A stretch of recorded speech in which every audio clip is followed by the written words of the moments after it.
When you're at a conference, you're probably not going to get hurt. And, you have that grown up intelligence now to do some things. So I welcome anybody to put some more questions and I'm happy to answer them. A few more thoughts I would say to people is this is a really important time to revisit who is in your network. I find there's a lot of pressure to add more people. And I'm not saying that you don't want to add more people, but I do think in some cases we need to take care of the kids we have under our roof. And so, go to your LinkedIn network and you can download it and into a spreadsheet and see, who's there.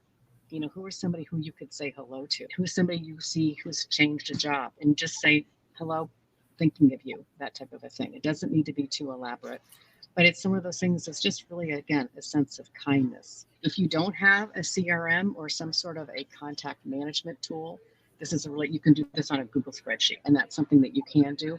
I also have a chart here, and I'll put it here in the chat. It's a link, and people can get a chart called How to Work a Room. It's a great schematic for you to think about. One thing that I do is I Google the speakers ahead of time, and then I sometimes, if I'm daring, I'll actually send them an email and I'll say, is there a question you'd like me to ask during the Q&A? And so that's kind of a fun thing to do, because you often find at these conferences there's just nobody who answers a question, asks a question. I'm like, I'll ask the first question, and they're like, thank you.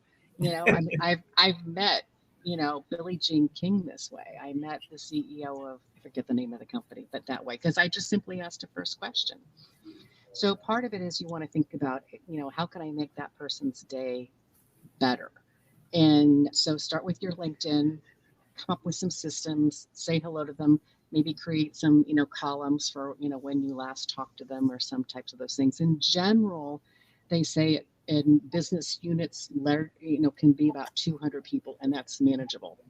I think people have thousands, and that's not a network, that's a database. So you want to you don't want to say goodbye to those people, but you can simply say, what are some different things that I can do to be helpful? Absolutely.